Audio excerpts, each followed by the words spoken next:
welcome back to my channel. Kembali lagi dengan aku, Fatika Diksi dari Prodi Teknologi Rekayasa Otomasi Sekolah Vokasi Angkatan 24 Universitas Diponegoro. Pada video kali ini aku bahas tentang apa ya? Kalian pasti penasaran kan? Jangan lupa ditonton ya. See you. Assalamualaikum warahmatullahi wabarakatuh. Hai teman-teman semua, kembali lagi dengan saya Fatika Diksi dengan NIM 40040324624 dari kelas Praktikum A Prodi Teknologi Rekayasa Otomasi Sekolah Vokasi Universitas Diponegoro. Nah, pada kesempatan kali ini saya datang kembali untuk membawa atau menjelaskan materi yang terbaru, yaitu tentang penggunaan VFD AT4 untuk motor 3 fasa. Kita langsung saja. Nah, sebelum saya untuk menjelaskan lebih dalamnya, kita pertama-tama bahas dulu nih tujuan dari pembahasan kita itu apa sih. Yang pertama, memahami konsep dasar kerja VFD atau Variable Frequency Drive dan motor induksi AC, serta hubungan antara frekuensi, kecepatan, dan arah putaran motor. Kemudian yang kedua, menjelaskan fungsi dan spesifikasi teknis VFD melalui analisis datasheet. Dan yang ketiga, mendemonstrasikan penggunaan VFD untuk mengatur kecepatan, arah putaran, bisa forward, bisa reverse, serta mode operasi motor listrik. Dan yang keempat, melakukan pengaturan parameter VFD seperti frekuensi, akselerasi, dan apa itu namanya? Deakselerasi. Kayak dari namanya udah apa sih ini, nanti kita bahas ya di pembahasan selanjutnya. Kemudian serta menganalisis pengaruhnya terhadap kinerja motor listrik. Kemudian yang kelima, menampilkan dan menganalisis hasil percobaan frekuensi, RPM, arus, waktu akselerasi, dan waktu deakselerasi. Nah, apa sih itu waktu akselerasi, waktu deakselerasi? Nanti kita bahas. Dan yang terakhir, mengidentifikasi fitur tambahan VFD seperti choke mode, kemudian serta memahami penerapannya dalam sistem pengendalian motor listrik. Next. Nah, pertama kita langsung masuk ke dalam pengertian VFD dulu nih. Tadi VFD apa singkatannya? Variable Frequency Drive, betul. Nah, VFD ini adalah alat elektronik yang digunakan untuk mengatur kecepatan dan torsi motor induksi dengan cara mengubah frekuensi dan tegangan dari sumber listrik AC yang masuk ke motor. Nah, fungsi utamanya tuh apa sih? Fungsinya VFD buat apa? Yang pertama, mengatur kecepatan. Mengatur kecepatan apa? Kecepatan putaran motor dengan mengubah frekuensinya atau F-nya. Kemudian yang kedua, mengontrol arus dan torsi untuk efisiensi. Dan yang ketiga, memberikan soft start atau stop sehingga motor tidak langsung tersentak saat dinyalakan. Terus yang keempat, menghemat energi listrik pada sistem yang tidak selalu membutuhkan kecepatan penuh. Nah, cara kerja VFD itu sebenarnya cukup kompleks ya, tapi ini dibahas secara sederhananya aja.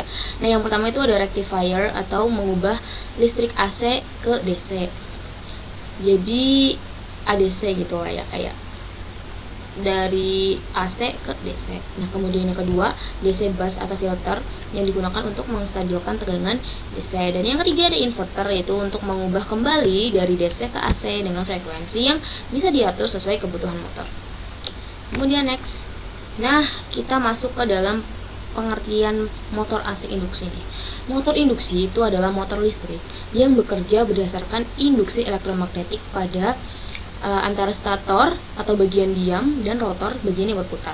Nah, motor induksi ini banyak digunakan karena apa? Karena yang pertama itu sederhana, kelebihannya dia tuh kuat juga, dan perawatannya itu rendah atau mudah.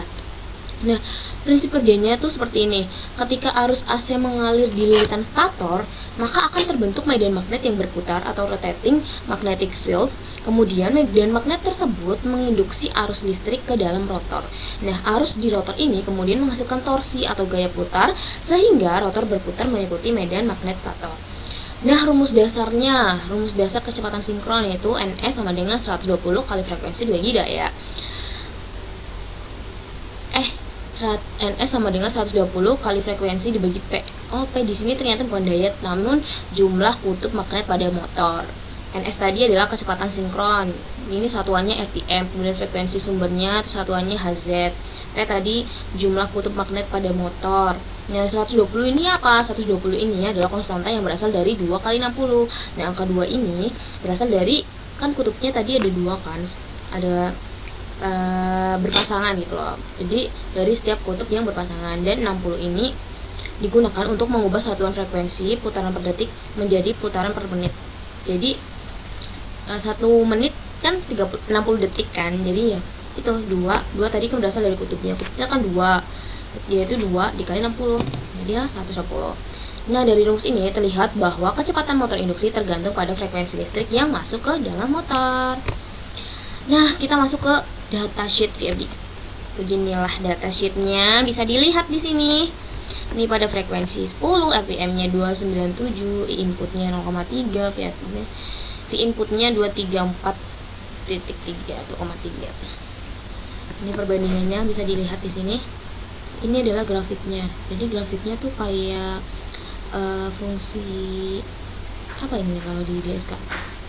Ini dia naik lurus gitu. Ini langsung next aja ya. Nah, di sini itu ada hubungan antara frekuensi atau Hz dan arus inputnya. Nah, di grafiknya di sini nih. Jadi dari 0,30 dia naik terus sampai 0,70, kemudian turun sampai 0,60, kemudian turun lagi ke 0,30 pada frekuensi ke-40, terus ini frekuensi ke-60-nya dia stabil. Dari frekuensi ke-40 sampai 100. Nah, ini kan dari frekuensi 10 sampai 30 kan cenderungnya tuh fluktuasi ya. Kayak apa sih namanya? Over apa namanya, lupa. Intinya fluktuasi, dia nggak stabil ke atas. Kemudian nilai tertingginya tuh ada di 20 Hz ini, frekuensi ke-20 itu 0,70 atau 0,7 ampere arus inputnya. Nah, setelah frekuensi mencapai 40 Hz ke atas, maka stabil kan nih, dari 40 ke 100 stabil sekitar 0,3 ampere. Hal ini menunjukkan apa? Menunjukkan bahwa pada rentang frekuensi tinggi motor sudah berputar stabil, sehingga beban arus tidak berubah secara signifikan. Nah, peningkatan arus pada frekuensi rendah biasanya disebabkan oleh karakteristik awal motor induksi yang membutuhkan torsi lebih besar untuk mengatasi inersia saat awal berputar. Nah, di sini ada grafik perbandingan akselerasi P34 dan deakselerasi P42. Dan ini akselerasi dan yang ini deakselerasi. Nah, misal ininya kan akselerasinya kan 5, deakselerasinya 5, frekuensinya di sini 75. Kemudian waktu startnya di 0, tadi state-nya di 15,75. Waktu akselerasinya nih 15,75 sama ya di steady state. Kemudian dari steady state to stop mau berhenti 0. Terus test stopnya 14,32. Yang di akselerasi juga sama sih. Terus peak-nya di 0,3. Jadi seperti ini perbandingannya, bisa dilihat kembali. Kemudian nih, grafik hubungan antara setting P34 dan P32 terhadap waktu akselerasi dan deakselerasi. Nah, yang deakselerasi itu yang biru nih ya. Nih, kelihatan kan yang biru. Terus yang waktu deakselerasi itu yang kuning ini. Nah, gitu. Nah, grafik ini memperlihatkan hubungan antara nilai setting P34 atau akselerasi dan P42 atau deakselerasi dengan waktu akselerasi dan deakselerasi per detik. Nah, kemudian terlihat bahwa semakin tinggi nilai akselerasi dan deakselerasinya, maka waktu akselerasi dan deakselerasi semakin singkat. Nah, hal ini menunjukkan bahwa pengaturan VFD dengan nilai percepatan yang lebih besar membuat motor berputar dan berhenti lebih cepat, yang menandakan bahwa respon sistem yang semakin efisien. Nah, ternyata tidak terasa kita sudah sampai di kesimpulan.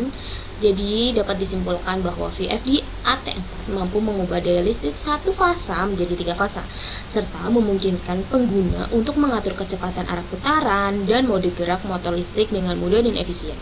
Nah, melalui praktikum mesin-mesin listrik ini dapat dipahami bahwa hubungan yang erat antara frekuensi output VFD dengan kecepatan putar motor, di mana semakin tinggi frekuensi yang diberikan, maka semakin tinggi pula kecepatan putar motornya. Nah, selain itu, terdapat juga pengujian terhadap parameter ini akselerasi dan deakselerasi tadi, yaitu P34 dan P42, yang menunjukkan bahwa semakin besar nilai setting atau satuannya hertz per second yang digunakan, waktu akselerasi dan deakselerasi menjadi lebih singkat, yang berarti respons sistem menjadi lebih cepat. Nah, hal ini membuktikan bahwa pengaturan parameter pada VFD sangat berpengaruh terhadap karakteristik dinamika motor listrik itu sendiri, baik dalam proses percepatan maupun perlambatannya, seperti itu. Nah, jadi secara keseluruhan praktikum yang telah dilakukan ini memberikan pemahaman yang mendalam mengenai fungsi kontrol dan karakteristik kerja VFD atau Variable Frequency Drive, termasuk kemampuan dalam mengatur format driver, mode operasi, serta kestabilan performa motor listrik. Nah, dengan demikian, VFD dapat dikatakan sebagai perangkat yang sangat penting dalam sistem kendali motor modern. Karena apa sih? Nah, karena sistem ini tuh mampu meningkatkan efisiensi energi, fleksibilitas kontrol, serta memperpanjang umur motor melalui pengaturan kecepatan dan torsi yang lebih halus. Baik, ternyata kita sudah sampai di penghujung materi pada kali ini. Semoga ilmu yang saya share tadi, yang saya katakan dan jelaskan bisa menambah untuk wawasan teman-teman semua. Dan saya mohon maaf apabila ada kekeliruan dalam saya menyampaikan ilmu ini, apabila ada yang kalian ketahui atau aku ada salah-salah kata atau harus ada yang direvisi nih, salah nih, bisa taruh di kolom komentar. Terima kasih, see you. Setelah ini akan ada video dari praktikumnya. Nah, setelah penjelasan tadi, kita langsung saja ini video saat saya praktikum ya, sama teman-teman saya. Nah, yang pertama kita masukkan UVYC atau UVYC-nya ke dalam inverternya. Kemudian setelah itu, nah kita lihat tuh teman saya sedang memasang ke inverternya. Nah, ini masangnya tuh harus benar ya, kalau enggak nanti praktikumnya nggak bakal jadi. Lalu kita sambungkan kabelnya ke stop kontak gitu, terus nyalain deh. Nah, itu kan nyala. Oke, nice. Saya di sini aku bakal bagaimana cara kita mengatur parameter untuk mengatur frekuensi. Nah, nih lihat sini ya. Di sini kita lihat job sheet-nya. Job sheet-nya itu dia di parameter 6 tuh ada buat ngatur frekuensi. Jadi kita tinggal naikin. Nah, kalau udah ke 6, nah ini bisa buat kita ngatur frekuensinya, bebas mau seberapa. Ini buat ngatur misalnya 100 atau gimana, intinya gitulah. Kemudian kalau udah tinggal kita pencet ini, terus kita lihat job sheet lagi. Di sini tuh ada parameter 7. Parameter 7 ini diaturnya tuh di job sheet tuh 0. Kemudian kita untuk parameter 10. Parameter 10 ini kita bisa ngatur range-nya tuh, yang kalau 0 itu keypad, 1 itu kita pakai potensio, 2 itu analog, 3 itu pakai RS 485, tapi kita biar lebih presisi kita pakainya yang keypad aja. Itu kita klik, oke. Terus untuk program sebelah situ kita pakainya 0 ya, karena di sini di job sheet-nya 0. Nah, kita end lagi. Untuk parameter 12 kita makainya tuh 1. Kita makainya 1. Ini udah default ya, berarti kita langsung pakai. Dan jika sudah, langsung aja kita bisa mengarah. Oke, di sini saya akan menjelaskan untuk parameter RAM akselerasi dan deakselerasi. Bisa dilihat di sini. Di sini untuk RAM akselerasi P32, P34. Masuk ke P34. Di sini angkanya 10. Semakin tinggi angkanya, semakin cepat motor akan mencapai ke frekuensi set point. Di sini kita atur ke 15. Kemudian untuk mengatur parameter deakselerasi, kita masuk ke parameter 42. Di sini juga sama, semakin tinggi angkanya, semakin cepat motor akan berhenti.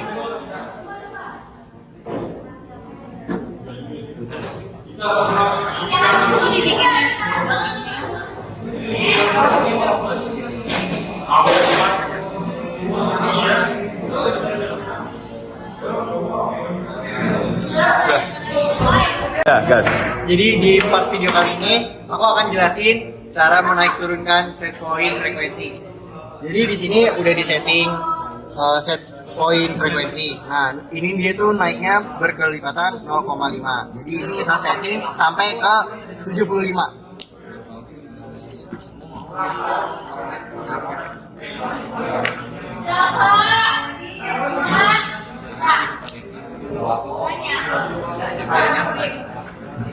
Nah, ini udah 75. Kalau di run itu dia akan mutar.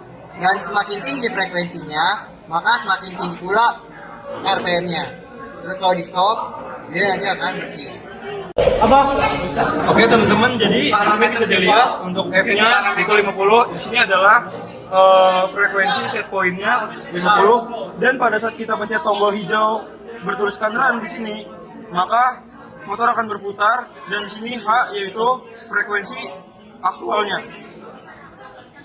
Stop. Lalu kita stopkan kembali, maka motor akan berhenti. Yes. Udah. Oke baik, di sini aku akan menjelaskan tentang perbedaan forward dan reverse. Bisa dilihat di sini, ini kan tampilannya di forward. Ketika kita run, nah maka motor akan berputar searah jarum jam. Kemudian kita stop, dan kita ubah menjadi reverse. Di sini muncul indikatornya. Dan kita run kembali, maka motor akan bergerak lawanan arah jarum jam. Oke, di sini saya akan menjelaskan fitur jog. Bisa dilihat di sini, tombol di sebelah sini ini adalah fitur jog, di mana fungsinya ketika kita tekan itu motor akan jalan, dan ketika kita lepas, nah motornya nggak jalan. Jadi fungsi jog itu cuma buat menyalakan motor pas ditekan aja, gini. Oh iya. Nah, Oke, di sini saya akan menjelaskan cara memakai meter sama meter. Jadi yang pertama itu kita nyalakan terlebih dahulu. Nah, untuk memakai ini, meter, kita bisa masukkan ke salah satu kabel ini, kemudian kita atur ke arus. Nanti hasilnya akan keluar seperti ini. Jadi ini 0,6. Selanjutnya, kalau kita cara memakai tachometer, kita arahkan ke arah kertas ini ya teman-teman. Itu ke situ. Dan di sini keluar angkanya 2220 RPM. Jadi seperti ini saja.